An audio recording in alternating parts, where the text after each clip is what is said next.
The first African convert to Christianity is recorded in the Bible, and almost no one talks about him. But centuries before that, 2 African women defied the most powerful man on earth, saving an entire nation, and their story is even more dramatically obscured. Before Moses parted the Red Sea, before the plagues brought Egypt to its knees, there was a quiet, desperate battle being waged in the birthing rooms of Bashan. Pharaoh, fearing the growing numbers of the Israelites, issued a chilling decree.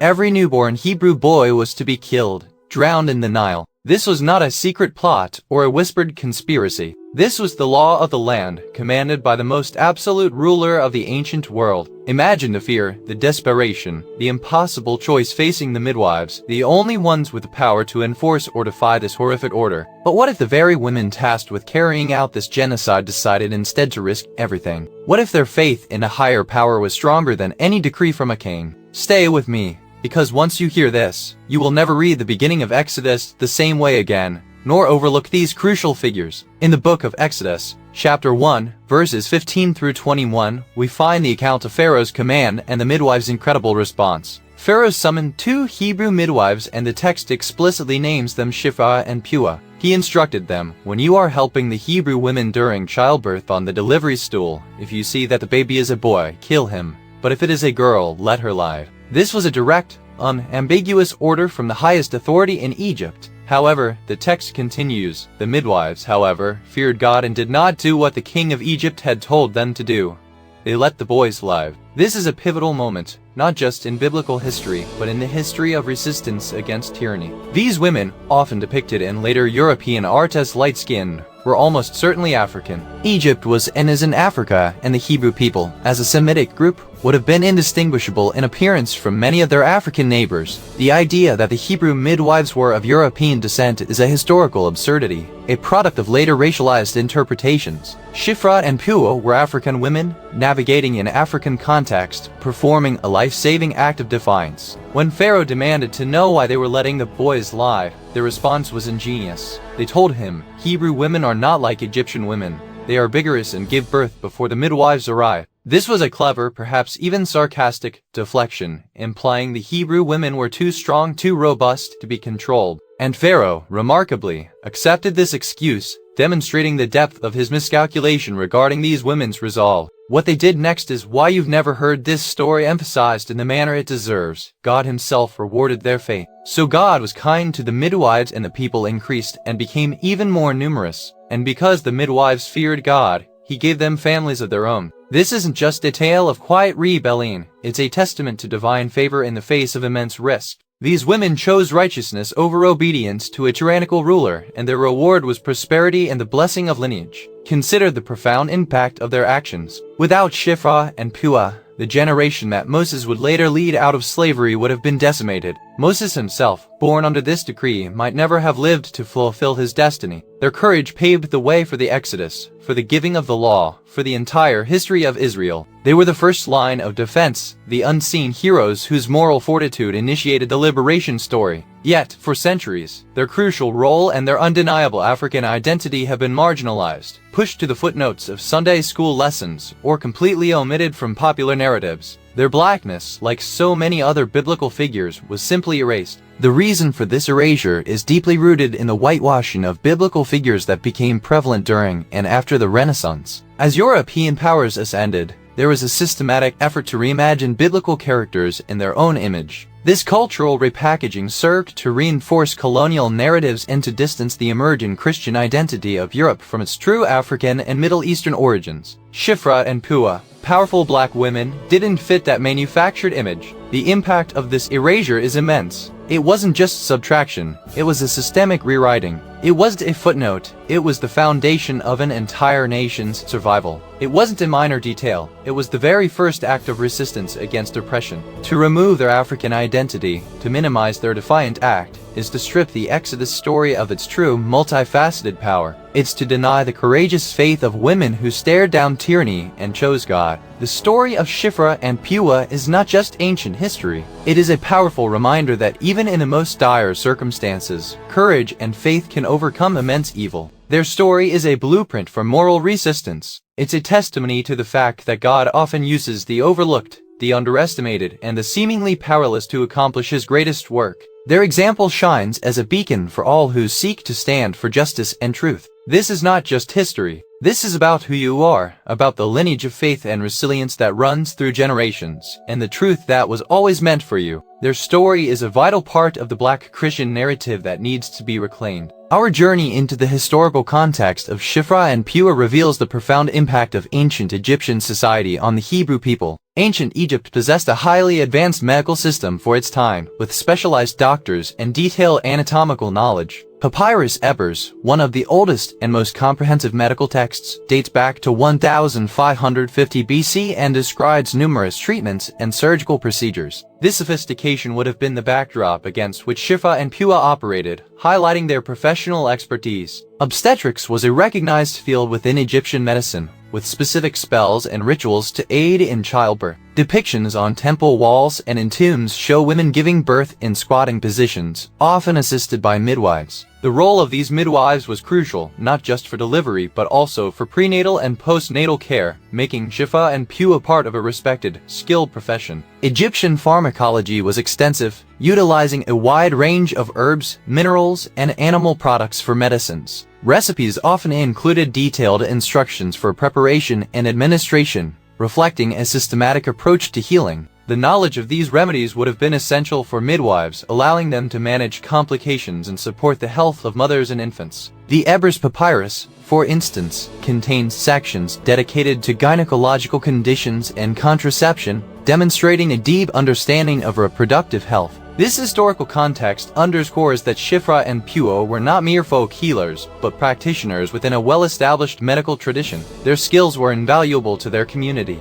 Examining the broader context reveals the significant cultural exchanges between ancient Egypt and its neighbors, particularly with the Hebrew people. For centuries, Egypt was a dominant power, and its culture influenced many surrounding regions. Hebrew people living in Egypt would have assimilated aspects of Egyptian language, customs, and even administrative practices. This cultural interplay is evident in various biblical narratives, showcasing a complex relationship of both oppression and influence. The Joseph story vividly illustrates the integration of a Hebrew leader into the highest echelons of Egyptian society. Joseph's rise to power and his adoption of Egyptian names and customs reflect the fluid nature of cultural identity during this period. Such narratives highlight the potential for significant interaction and exchange. Archaeological findings, such as Egyptian artifacts discovered in ancient Israelite sites, further confirm the extensive trade and cultural ties between the two civilizations. Scarabs, pottery, and architectural elements show a clear Egyptian presence. These material connections reinforce the idea of a continuous flow of ideas and goods. Linguistic analysis also points to Egyptian loanwords in ancient Hebrew, demonstrating the deep impact of Egyptian language on the developing Hebrew tongue. Words related to administration, daily life, and even religious concepts found their way into Hebrew, showing profound and sustained contact. This linguistic evidence provides another layer of cultural integration. The enduring legacy of Shiphrah and Puah connects us to the universal human experience of confronting injustice. Shiphrah and Puah's refusal to obey Pharaoh's genocidal command is an early and powerful example of civil disobedience. Their quiet, yet resolute resistance against an unjust law demonstrates immense moral courage. They prioritized human life and divine law over a tyrannical decree, setting a precedent for future acts of defiance. Their actions resonate with later figures like Mahatma Gandhi and Martin Luther King Jr., who also advocated non-violent resistance to unjust laws. The midwife's bravery illustrates how individuals can challenge oppressive systems without resorting to violence, inspiring countless movements for justice throughout history. Their story is a testament to the power of moral conviction. Civil disobedience is often rooted in a higher moral or religious conviction, as seen with Shiphrah and Puah. Their faith in God empowered them to defy a powerful ruler, believing that divine justice superseded human decrees. This spiritual foundation often provides the strength needed to stand against overwhelming odds. The success of their resistance lay in its subtlety and collective nature. While individuals, they likely worked within a network, quietly protecting their community. This discreet, coordinated defiance allowed them to save lives without provoking immediate, overwhelming retaliation from Pharaoh, demonstrating a sophisticated form of resistance. The concept of fear of God as a motivator for resistance is central to their narrative. The biblical text explicitly states that Shiphrah and Puah feared God and did not do as the king of Egypt commanded them. This phrase is crucial, indicating a moral framework where allegiance to a divine authority overrides human mandates, especially when those mandates are unjust. Their piety guided their actions. This principle of fearing God more than man has been a foundational concept for many religious traditions in advocating for justice and human rights. It provides a theological basis for resisting tyranny and upholding ethical principles, even at great personal risk. It speaks to a profound inner conviction. Throughout history, individuals and groups have drawn strength from this belief to challenge oppressive regimes. From early Christian martyrs to abolitionists, the conviction that divine law is paramount has empowered acts of bravery and self-sacrifice. Shiphrah and Puah stand as early exemplars of this profound moral stance. Their story teaches that true power lies not in worldly authority, but in moral integrity and faithfulness to a higher calling. Their courage in the face of Pharaoh's commands serves as a timeless reminder that conscience, guided by faith, can triumph over fear and oppression. Their legacy endures as a beacon of moral strength. Let us consider the significant impact of the Nile River on all aspects of ancient Egyptian life, profoundly shaping the world in which Shiphrah and Puah lived. The Nile River was the absolute lifeblood of ancient Egypt, providing fertile land, transportation, and sustenance. Its annual inundation deposited rich silt, making agriculture possible in an otherwise arid land. This predictable cycle of life and renewal shaped Egyptian society, economy, and even their religious beliefs, deeply influencing their existence. All major cities and settlements in ancient Egypt were built along the Nile, utilizing it for irrigation and trade. The river served as the primary highway, facilitating the movement of goods, people, and armies. This central artery of communication and commerce was vital to the functioning of Pharaoh's vast empire. The abundance provided by the Nile allowed for a dense population and the development of specialized labor, including professions like midwifery.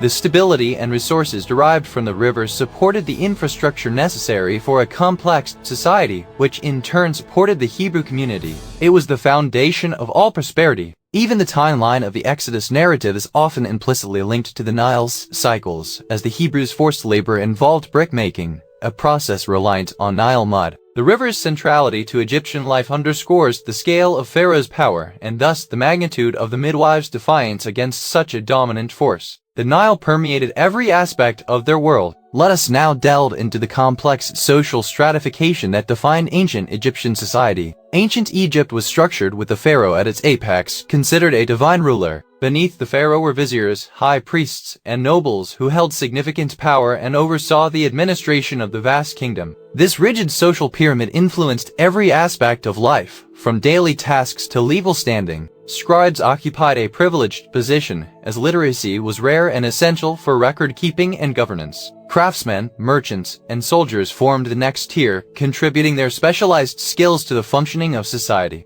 The vast majority of the population consisted of farmers who tilled the fertile lands along the Nile, forming the backbone of the agricultural economy. At the very bottom were laborers and slaves, who performed the most arduous tasks, including construction projects like the pyramids and temples. Their lives were often marked by hardship, though some enslaved people could eventually gain freedom. The status of women varied, but legally they held more rights than in many other ancient societies. Next, we explore the vital role of the Medu Neter, the divine words that structured ancient Egyptian thought and record-keeping. Hieroglyphs, meaning sacred carvings, were the formal writing system used by the ancient Egyptians. Combining logographic, syllabic, and alphabetic elements, these intricate symbols adorned temples, tombs, and papyrus scrolls, preserving religious texts, historical records, and administrative documents for millennia. The ability to read and write them was a highly specialized skill. The decipherment of hieroglyphs in the 19th century, famously achieved through the Rosetta Stone, unlocked a vast treasury of knowledge about ancient Egyptian civilization. This monumental discovery revolutionized Egyptology, allowing scholars to directly access the voices and stories of an ancient people. It confirmed many historical accounts and provided rich cultural details. Beyond hieroglyphs, cursive forms like hieratic and demotic scripts evolved for everyday use, demonstrating the adaptability of Egyptian writing. Scribes meticulously copied texts, ensuring the preservation of knowledge and culture across generations. These scripts were integral to the administration and spiritual life of ancient Egypt, reflecting a deep respect for the written word. Now, we turn our attention to the architectural marvels that still captivate us today. The great temples of ancient Egypt. Ancient Egyptian temples were not merely places of worship, but massive, complex structures representing the cosmic order. Built to honor deities and deceased pharaohs, they were considered the houses of the gods on earth. Their design incorporated colossal statues, towering pylons, and intricate reliefs reflecting immense architectural and engineering skill. The Temple of Karnak and the Temple of Luxor are prime examples of these monumental constructions, built over centuries by successive pharaohs. These sacred complexes housed elaborate rituals, festivals, and offerings, serving as centers of religious, economic, and political power. Priests maintained these vast estates, ensuring the gods' continued favor. Each temple was designed with a specific axis, often aligned with astronomical events or the Nile River. The inner sanctuaries were reserved for priests and pharaohs, while the outer courts sometimes hosted public festivals. Their enduring presence speaks volumes about the Egyptians' devotion and their capacity for monumental construction. Let us consider the fascinating and often overlooked role of Kush, a powerful Nubian kingdom to Egypt's south. South of Egypt lay the ancient kingdom of Kush, a formidable power in its own right. Often referred to as Nubia, Kush developed a rich and distinctive culture, heavily influenced by, yet distinct from, its northern neighbor. For centuries, Egypt and Kush engaged in both trade and conflict, with periods of Egyptian domination and, remarkably, Kushite rule over Egypt itself. During the 25th dynasty, Kushite pharaohs, known as the Black Pharaohs, ruled over a unified Egypt and Kush, asserting their authority from Napata and later Mera. They adopted Egyptian customs, including pyramid building, but maintained their unique artistic and religious traditions. This period represents a significant reversal of power in the ancient world. Kush was renowned for its abundant gold, ivory, and exotic goods, making it a crucial trade link between sub-Saharan Africa and the Mediterranean world. The kingdom's decline led to the rise of new regional powers, but its legacy of pyramids, temples, and a distinct writing system, Meroitic, remains a testament to its grandeur. This interaction highlights the complex historical tapestry of Northeast Africa.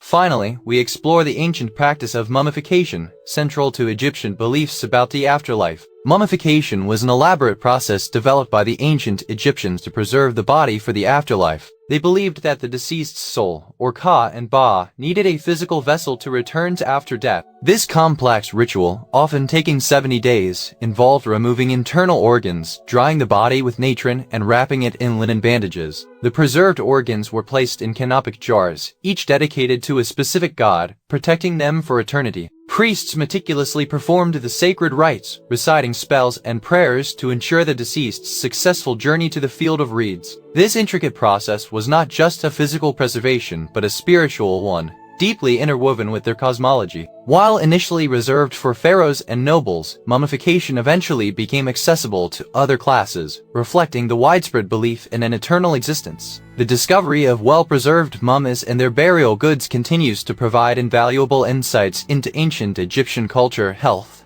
and their profound reverence for life beyond death. Follow Free My People Ministries. We're putting the history back in the book.